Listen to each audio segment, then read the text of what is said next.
नमस्कार दोस्तों, स्वागत है आपका स्टडी विद सिलेक्टर्स में। और हम आ गए हैं आपका नेक्स्ट वीडियो लेकर। और इस वीडियो में हम आपको पढ़ाएंगे करंट अफेयर का जो हमारा सेशन होता है, उसके अलावा एक हिंदी का टेस्ट जो 60 प्रश्नों का होगा। ये 60 प्रश्न हम जल्दी से जल्दी समय में पूरा करेंगे। ये हम टेस्ट सीरीज लेकर आए हैं जिसमें ये हमारा पहला टेस्ट है। इस टेस्ट के साथ साथ हम कम से कम 6 से 7 टेस्ट आपको करवाएंगे जो आपको आने वाले आर ओ और ARO एग्ज़ाम या अन्य जो भी एग्ज़ाम है जिसमें हिंदी का पार्ट होता है वो बेहद ही महत्वपूर्ण प्रश्नों का संग्रह होगा।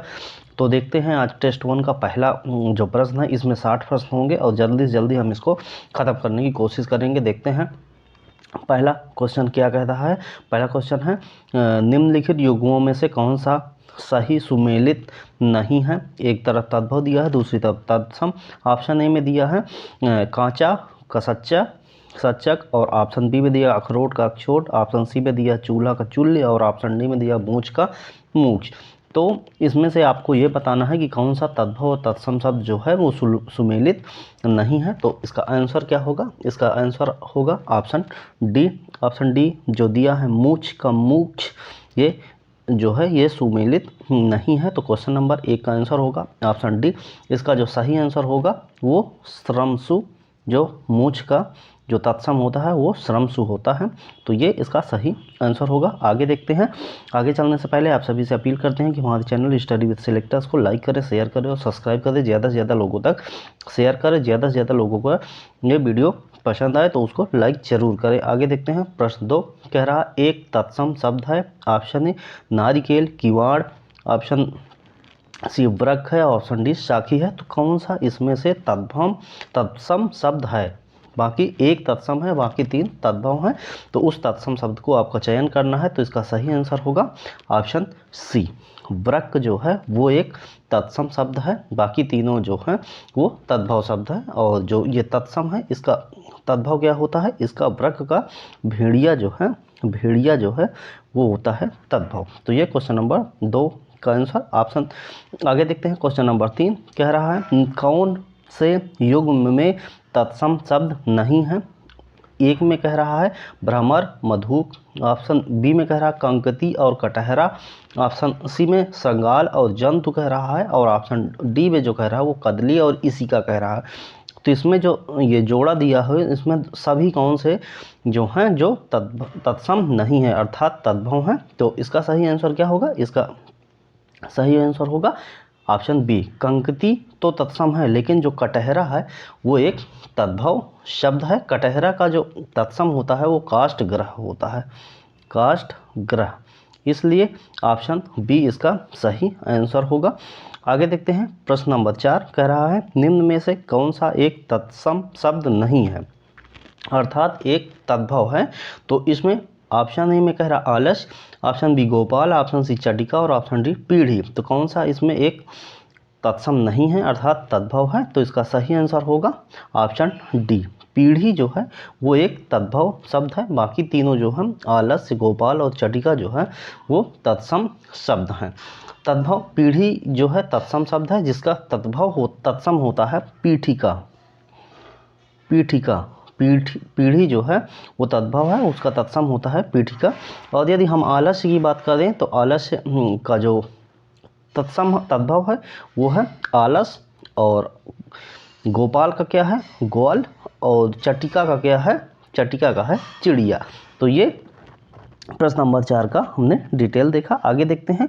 प्रश्न नंबर 5 में कह रहा है निम्न में से कौन सा हींग का सही तत्सम शब्द है। हींग का सही तत्सम शब्द क्या है?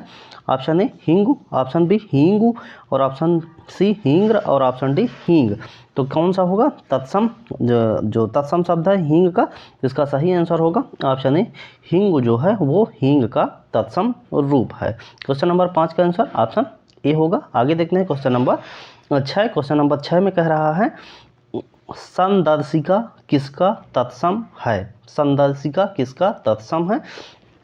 तो मतलब पूछ रहा है कि संदर्शिका जो है वो किस शब्द का तत्सम है। ऑप्शन ए संदूक का, ऑप्शन बी सरसों का, ऑप्शन सी संदेश का, और ऑप्शन डी संडसी का। तो इसका सही आंसर होगा ऑप्शन डी।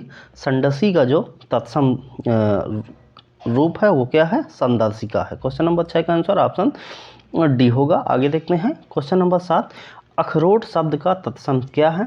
ऑप्शन ए अक्षवाट, ऑप्शन बी अक्षोट, ऑप्शन सी अक्षोट और ऑप्शन डी अखरोट। तो अखरोट शब्द का जो तत्सम है वो है अक्षोट। प्रश्न नंबर 7 का आंसर ऑप्शन बी होगा। आगे देखते हैं प्रश्न नंबर 8। प्रश्न नंबर 8 में कहना है पनही शब्द का तत्सम रूप है। पनही शब्द का तत्सम रूप क्या है? तो इसका सही आंसर होगा उपाना। उपाना जो है पनही का तत्सम रूप है। आगे देखते हैं प्रश्न नंबर 9। प्रश्न नंबर 9 में कह रहा है तद्भव शब्द है, कौन सा है? ऑप्शन ए मानव, फिर मनई, मनुष्य और मानव। तो कौन सा इसमें जो है तद्भव शब्द है? तो इसमें जो मनई है वो क्या है? तद्भव शब्द है, बाकी सब तत्सम है। आगे देखते हैं क्वेश्चन नंबर 10। 10 में कह रहा है उच्छ्वास शब्द का तद्भव रूप होगा। उच्छ्वास जो है उसका तद्भव रूप क्या होगा? तो इसका उच्छ्वास का तद्भव रूप जो है वो होगा उषास। क्वेश्चन नंबर 10 का आंसर होगा ऑप्शन सी। उच्छ्वास शब्द का तद्भव जो है वो होगा उषास। अब देखेंगे शुद्ध और अशुद्ध शब्दों में से हम देखेंगे प्रश्न, ज्योत्सना की शुद्ध वर्तनी होगी। तो option A B C D में ज्योत्सना की शुद्ध वर्तनी जो होगी वो कौन सी होगी? ऑप्शन सी जो है ज्योत्सना लिखा है वो इसके शुद्ध वर्तनी होगी। क्वेश्चन नंबर 11 का आंसर ऑप्शन सी होगा। 12 में कह रहा है सूची 1 और सूची 2 को सुमेलित करना है। सूची 1 में शुद्ध है और सूची जो दूसरी तरफ है उसमें अशुद्ध है, तो इसको मिलाना है। तो आप कह रहा है व्यापित, व्यापित का क्या होगा? अशुद्ध। तो व्यापित का जो अशुद्ध है वो आपको ढूंढना है। इसमें कौन कौन सा शुद्ध है, कौन सा शुद्ध नहीं है, ये बताना है। तो व्यापित का जो शुद्ध है वो क्या है? व्यापित का शुद्ध व्याप्त है। और अंताक्षरी का क्या है? अंत्याक्षरी होगा। उद्ग्रीव का क्या होगा? उद्ग्रीव जो होगा है दूसरे नंबर पे बर्तन का बर्तन होगा। तो ए का 3 होगा और बी का 1 होगा और सी का 2 होगा और डी का 4 होगा। तो इसमें कौन सा सही आंसर होगा तो ये बताना है। तो इसका ऑप्शन डी जो दिया हुआ है ऑप्शन डी सही आंसर होगा। क्वेश्चन नंबर 12 का जो आंसर होगा वो ऑप्शन डी होगा। क्वेश्चन नंबर 13 देख रहे हैं।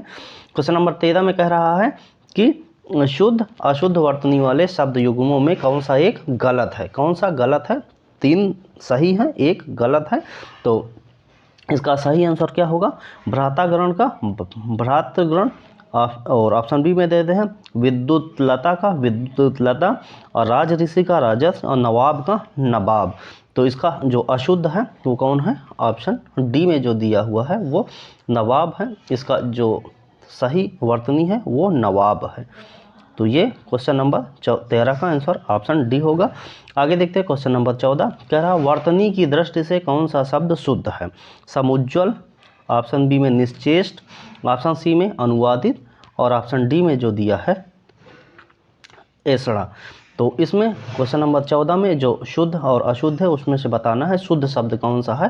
तो इसमें जो शुद्ध है वो है ऑप्शन बी निश्चेष्ट जो है वो शुद्ध शब्द है। और समुज्ज्वल जैसे लिखा है तो समुज्ज्वल का क्या होगा? समुज्ज्वल, समुज्ज्वल ये है शुद्ध। अनुवादित का क्या होगा? अनुदित होगा। और ऐसड़ा का ऐसड़ा होगा। और जो निश्चेष्ट लिखा है ये शुद्ध शब्द है। तो ये क्वेश्चन नंबर 14 का डिटेल। आगे देखते हैं क्वेश्चन नंबर 15। क्वेश्चन नंबर 15 में कह रहा है एक वर्तनी शुद्ध है, कौन सी? Option A Kailash, option B यथेष्ट, ऑप्शन सी महात्म और ऑप्शन डी उच्छृंखलन। तो कौन सा इसमें शुद्ध वर्तनी है? तो इसमें ऑप्शन डी जो दिया है उच्छृंखल वो शुद्ध वर्तनी है। कैलाश में जो सा होगा वो कौन सा होगा? सा वाला, सा वाला सा होगा, सा वाला नहीं होगा। और यथेष्ट की यदि बात करते हैं तो यथेष्ट जो है यथेष्ट ऐसे लिखा जाएगा, यथेष्ट ऐसे लिखा जाए, ठा नहीं होगा टा होगा। और महात्म की जहाँ लिखा हुआ तो उसमें महात्म्य होता है, महात्म्य महात्म्य होता है। तो ये क्वेश्चन नंबर 15 का डिटेल। आगे देखते हैं क्वेश्चन नंबर 16। कह रहा निम्न में से कौन सा एक शुद्ध वाक्य है? पिताजी सकुशल पूर्वक यहाँ पहुँच गए हैं। बी हल्का सा हवा का झोंका आया। ऑप्शन सी में दिया है शत्रु पर गोले और तोपों से आक्रमण कर दिया गया। ऑप्शन डी में कह रहा एक गाय, 2 घोड़े और 1 बकरी मैदान में चल रही है। तो इसका जो सही आंसर होगा शुद्ध वाक्य होगा वो होगा ऑप्शन डी होगा, जिसमें दिया हुआ है 1 गाय, 2 घोड़े और 1 बकरी चल रही हैं। तो क्वेश्चन नंबर 16 का आंसर डी होगा। यदि जो लिखा हुआ है अशुद्ध जो है उसका यदि डिटेल देते हैं तो सकुशल पूर्वक नहीं होता है सकुशल होता है, सकुशल पूर्वक नहीं लगाया जाता है। और बी में जो दिया है हल्का सा हवा का जो लिखा है तो हवा का हल्का सा होगा, हल्का सा हवा का नहीं, हवा का हल्का सा झोंका आया। और ऑप्शन सी में जो दिया है तो गोले नहीं होगा, शत्रु पर गोलों और तोपों से आक्रमण कर दिया गया। तो ये क्वेश्चन नंबर 16 का डिटेल। आगे देखते हैं क्वेश्चन नंबर 17 कह रहा है नीचे दिए गए वाक्यों में कौन सा वाक्य त्रुटिहीन है, मतलब कौन सा अशुद्ध है। ऑप्शन ए में दिया मेरे घर के पास एक पान की दुकान है। ऑप्शन बी में दिया है मेरे घर के पास एक पान की दुकान है स्थित है। ऑप्शन सी में कह रहा है मेरे घर के पास एक पानों की दुकान है।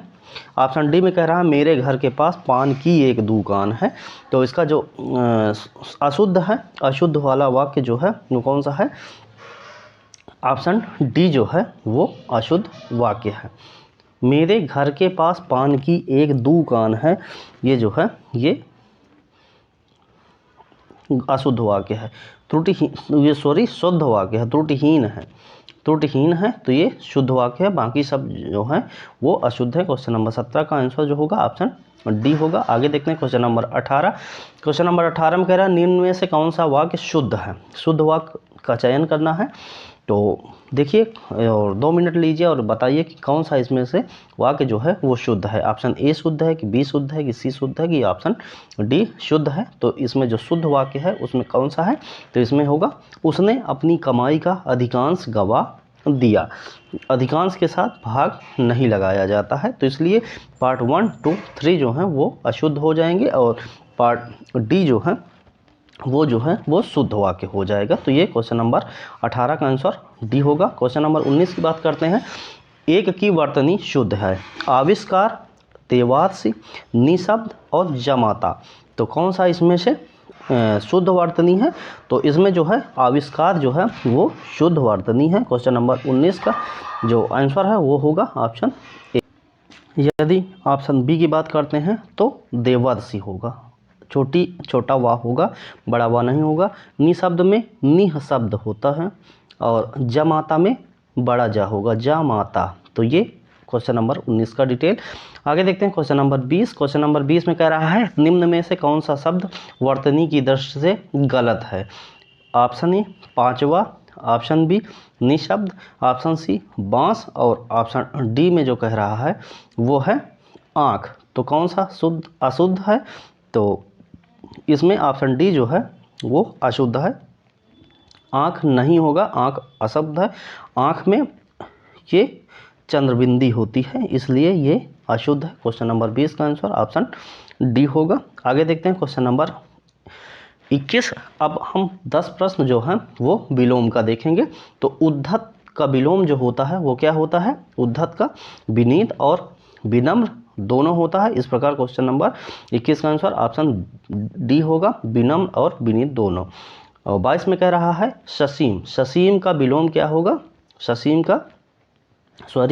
का विलोम क्या होगा, असीम का विलोम जो है वो ससीम होगा। आगे देखते हैं। आगे देखने से पहले आप सभी से अपील है कि स्टडी विद सिलेक्टर्स को आप सब्सक्राइब जरूर कर लें।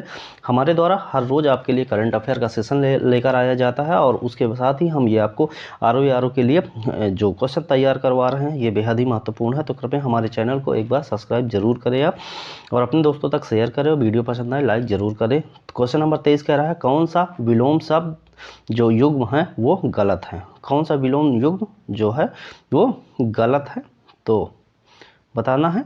तो इति का क्या होगा, अथ होगा।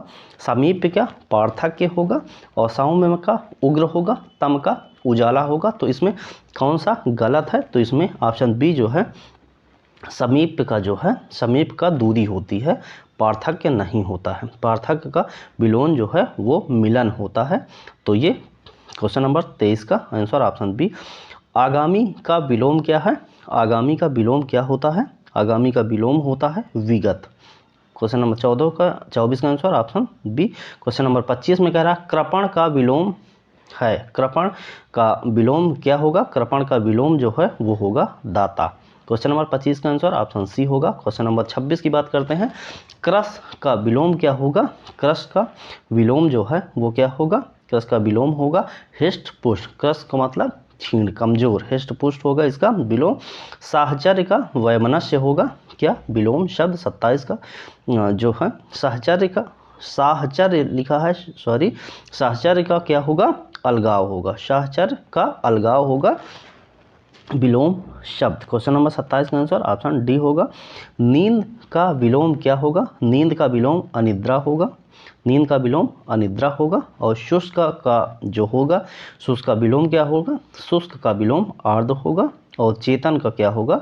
चेतन का विलोम शब्द क्या होगा? अचेतन होगा। तो ये 10 क्वेश्चन जो हमने विलोम के देखे। अब विशेष और विशेषण से संबंधित कुछ प्रश्न हम देखते हैं। कह रहा है क्वेश्चन नंबर 31, विशेष विशेषण की दृष्टि से एक गलत युग्म है। कौन सा गलत है? ऑप्शन ए में कह रहा है भक्ति, भक्त। ऑप्शन सी, बी में कह रहा है लक्षण का लाक्षणिक। और ऑप्शन सी संताप का संतप्त। और ऑप्शन डी में कह रहा है वर्णित का वर्णन। तो जो विशेष और विशेषण की दृष्टि से है वो ऑप्शन डी गलत है। वर्णित का क्या होगा?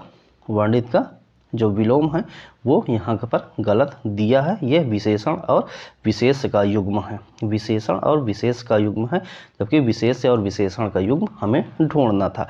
तो ये 31 का ऑप्शन डी सही होगा। क्वेश्चन नंबर 32 कह रहा है एक विशेषण शब्द नहीं है। कौन सा विशेषण नहीं है? अलंकृत, उपदेशक, औचित्य या झंकृत। तो औचित्य जो है वो एक विशेषण शब्द नहीं है। क्वेश्चन नंबर 32 का आंसर ऑप्शन सी होगा।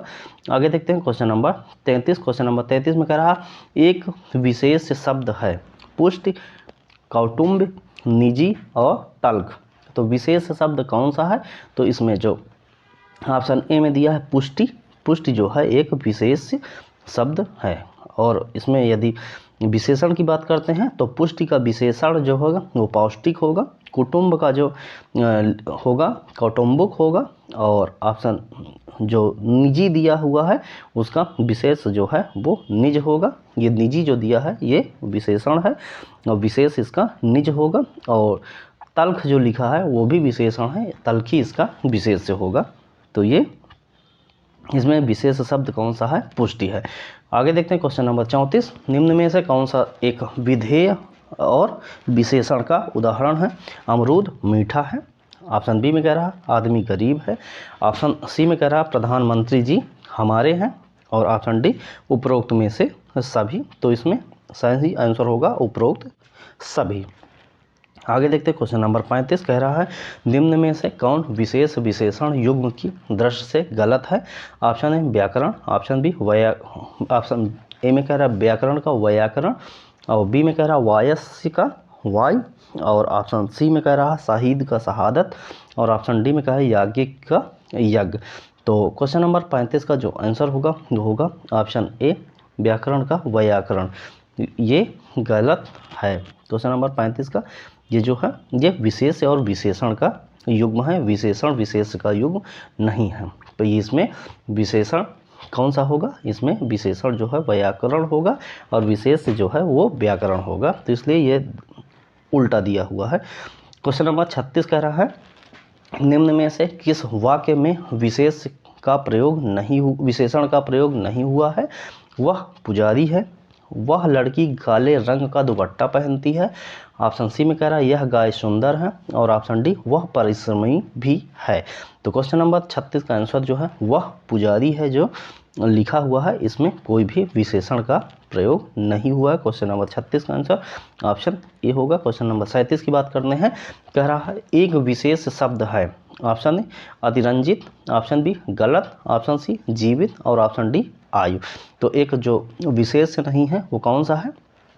इसमें ऑप्शन डी जो दिया है आयु जो है वो एक विशेष नहीं है।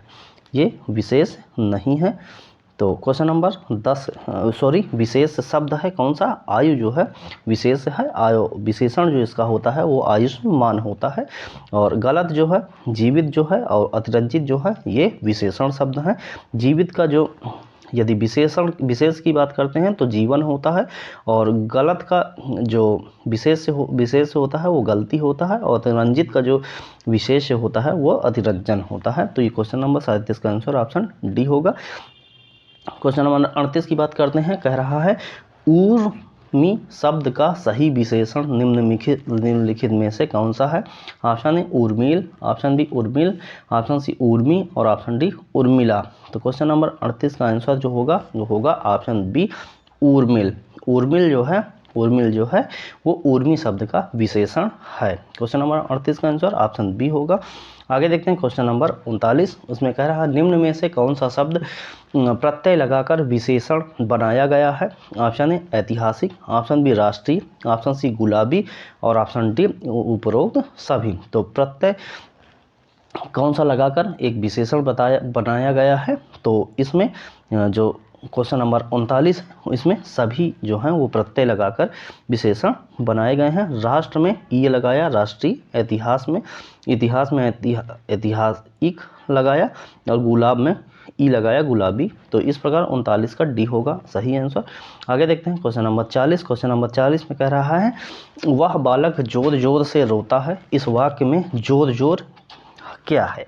ऑप्शन ए क्रिया विशेषण, ऑप्शन बी में कह रहा है प्रविशेषण, ऑप्शन सी में कह रहा है यौगिक सार्वनामिक विशेषण, और ऑप्शन डी में जो है वो कह रहे हैं कि विधेय विशेषण है। तो इसका जो सही आंसर होगा वह बालक जोर जोर से रोता है, ये क्रिया कौन सा विशेषण है, ये क्रिया विशेषण है। क्वेश्चन नंबर 40 का आंसर ऑप्शन ए होगा। आगे देखते हैं क्वेश्चन नंबर 41। क्वेश्चन नंबर 41 में कह रहा है द्विपद शब्द के लिए उपयुक्त वाक्यांश है।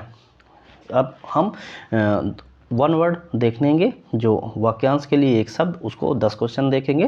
तो कह रहा है द्विपद शब्द किसके लिए उपयुक्त है। ऑप्शन है जो 2 बार जन्म लेता हूँ, जिसका जन्म पैर के उंगली से हुआ हो, और तीसरा जो जनेऊ धारण करता हो, और डी में कह रहा है जिसके 2 पैर हैं, वो द्विपद होगा। तो यही सही आंसर होगा, जिसके 2 पैर हैं उसको हम वाक्यांश के लिए एक शब्द में क्या कहेंगे, द्विपद कहेंगे। 41 का आंसर डी होगा। 42 में कह रहा है अल्पज्ञ के लिए एक वाक्य, जो कुछ ना जानता हो, जो कम जानता हो, जो ज्ञात ना हो सके, या जो सब कुछ जानता हो। तो इसका सही आंसर क्या होगा, इसका सही आंसर हो जो कम जानता हो वो अल्पज्ञ होता है, और जो सब कुछ जानता है वो सर्वज्ञ होता है, जो बहुत कुछ जानते हैं बहुज्ञ होता है। तो ये क्वेश्चन नंबर 42 हुआ। क्वेश्चन नंबर 43 में कह रहा है किसी कार्य के लिए दी जाने वाली आर्थिक सहायता को आप क्या कहेंगे। तो इसको क्या कहेंगे, इसको कहते हैं अनुदान। क्वेश्चन नंबर 43 का जो आंसर होगा वो उसको कहेंगे अनुदान। किसी कार्य के लिए जो दिया जाता है आर्थिक सहायता, उसको अनुदान कहते हैं। 43 का आंसर ऑप्शन डी होगा। क्वेश्चन नंबर 44 में कह रहा है गिरधारी शब्द हेतु उपयुक्त एक शब्द कौन सा है। गिरधारी के लिए किसके लिए गिरधारी का उपयोग किया जाता है। ऑप्शन में कह रहा है जो भू को धारण करे, ऑप्शन बी जो पहाड़ को धारण करता, जो चक्र को धारण करता है, या जो चंद्र को धारण करता है। तो गिरधारी किसको कहेंगे, तो गिरधारी कहेंगे जो पहाड़ को धारण करता है। गिर माने पहाड़ होता है, जो पहाड़ को धारण करता है उसको गिरधारी कहते हैं। 44 का आंसर ऑप्शन बी होगा। क्वेश्चन नंबर 45 में कह रहा है लौट कर आया हुआ के लिए एक शब्द क्या है। लौट कर आया हुआ के लिए एक शब्द है प्रत्यागत को लौट कर आया हुआ कहते हैं। ऐसा बोझ जिसे ढोना कठिन हो, तो इसके लिए एक शब्द क्या है, दुर्वाह जो है ऐसा बोझ जिसको ढोना कठिन हो उसको दुर्वाह कहते हैं। 47 नंबर में कह रहा है अविरल शब्द हेतु उपयुक्त वाक्य खंड क्या है। तो इसके लिए क्या है, इसके लिए ज्यों का त्यों जो है वो अविरल के लिए एक उपयुक्त वाक्य खंड है। क्वेश्चन नंबर 47 का आंसर ऑप्शन ए होगा। और आगे देखते हैं क्वेश्चन नंबर 48। क्वेश्चन नंबर 48 में कह रहा है निम्नलिखित शब्द तथा उसके संदर्भ में प्रयुक्त वाक्यों के युग्मों में कौन सा एक सही सुमेलित नहीं है। अज जो जन्म नहीं लेता। ऑप्शन बी दवहित पुत्री का पुत्र। और पांचजन्य युधिष्ठिर का संघ। और ऑप्शन डी प्रदोष रात्रि का प्रथम पहर। तो कौन सा एक सही नहीं है? तो इसमें ऑप्शन सी जो दिया है पांचजन्य युधिष्ठिर का जो ये संघ है, तो ये पांचजन्य जो है वो श्री कृष्ण का संघ है, ये युधिष्ठिर का नहीं है।